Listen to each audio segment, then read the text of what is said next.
L'entreprise pour laquelle je travaille se situe à 40 km de Tokyo, en pleine campagne. Il y a également un dortoir qui est proposé pour les gens qui travaillent dans cette entreprise. La semaine dernière, j'ai appris une terrible nouvelle. Un collègue, Monsieur Sato-san, est décédé.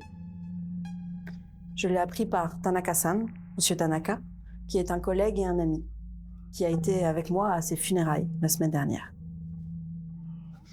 Pour sortir du dortoir, sortir de l'entreprise et aller au dortoir, il faut passer par la porte arrière, traverser une banlieue résidentielle, longer la route préfectorale et puis reprendre une petite route qui mène au dortoir. Et le long de cette route préfectorale, il y a un tout petit ruisseau qui est traversé par un tout petit pont. Je dis tout petit parce que si jamais vous sautiez de ce pont, vous ne feriez pas mal. Il y a à peine 1 ou 2 mètres entre la rambarde et le lit de la rivière. Mais Sato-san, lui, il est tombé sur le lit de la rivière et il est mort, sur le coup. Je suis donc allée à ses funérailles la semaine dernière avec Tanaka-san, qui était anéanti. Et c'était très dur pour moi de voir des parents qui ont perdu leur fils unique de 35 ans, autant anéanti, autant effondré. Tanaka-san était tellement effondré que lorsqu'il a fallu rentrer, je lui ai demandé s'il voulait que je prenne le volant pour conduire, tellement il était triste et il avait l'air vraiment désespéré. Mais il m'a dit que tout irait bien. Alors il a pris le volant et nous sommes repartis. Mais au milieu du chemin, tout d'un coup, il s'est arrêté sur le bord de la route.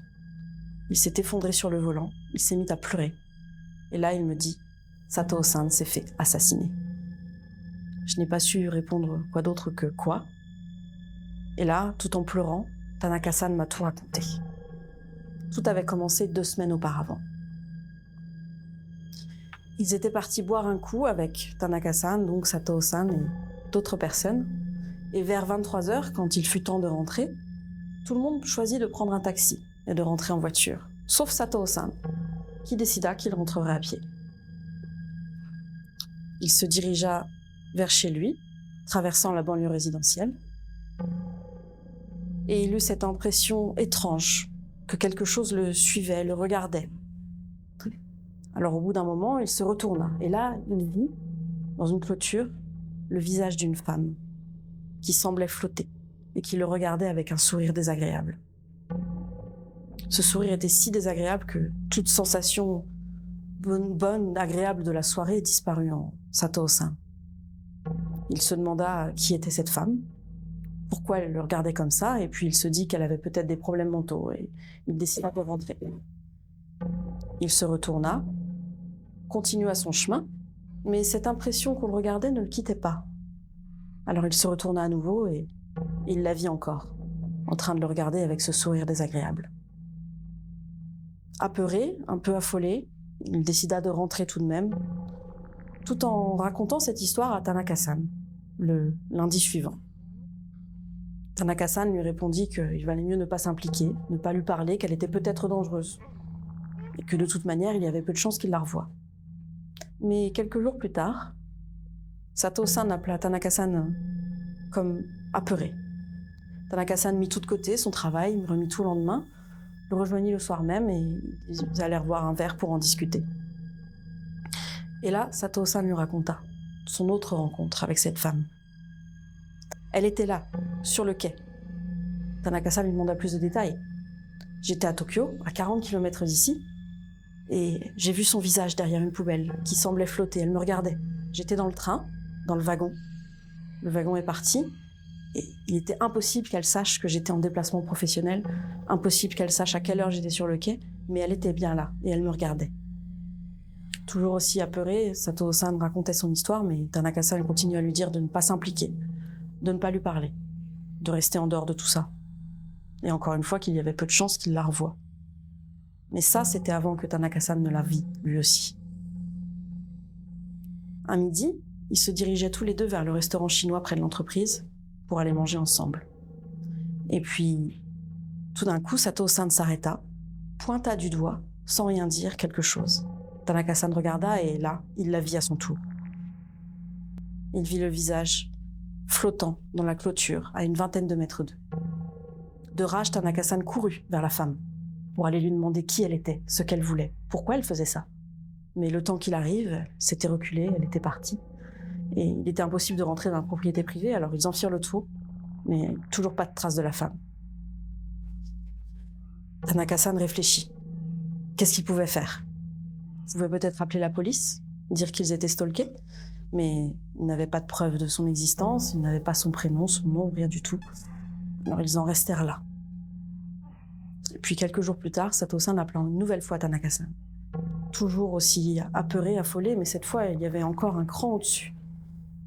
Et là, Sato-san lui dit « Elle est là, elle est chez moi. » Tanaka-san lui demanda un peu plus de détails. Où est-ce qu'il était? D'où il appelait? Il lui dit qu'il était dehors, qu'il était sorti parce qu'il avait trop peur. Et il demanda à Tanaka-san s'il pouvait dormir chez lui. Tanaka-san lui dit bien sûr, pas de problème, je viens te chercher. Va au combini, je viens te chercher. Tanaka-san raconta cette histoire à sa femme, expliquait pourquoi il allait héberger son ami, et puis il partit en voiture, restant au téléphone tout du long, pour être certain qu'il n'arrive rien à Sato-san. Arrivé au combini, il le prit dans sa voiture, le ramena chez lui, et là, Sato-san raconta la suite de l'histoire. Il était rentré, avait pris un bain, s'était changé, et puis il voulait scroller son téléphone, comme on le fait tous le soir, mais en s'allongeant, il vit entre les vêtements dans la penderie un visage. Le visage de cette femme était de nouveau là, et ce qui effraya le plus Sato-san, c'est qu'il aurait dû voir un corps sous ce visage, mais qu'il ne voyait que le visage qui flottait. Alors de peur et de rage mêlée, il se lève, il écarte les vêtements, en disant « Toi là, je te vois !» Mais plus rien. Affolé, il sort en courant avec son téléphone, il appelle Tanaka-san pour l'informer de ce qui vient de se passer, mais sa voix est erratique. Il ne sait plus ce qu'il raconte, il n'est plus très lucide. Tanaka-san ne comprend pas grand-chose, et puis tout d'un coup, Tanaka-san entend un grand cri, puis un bruit sourd.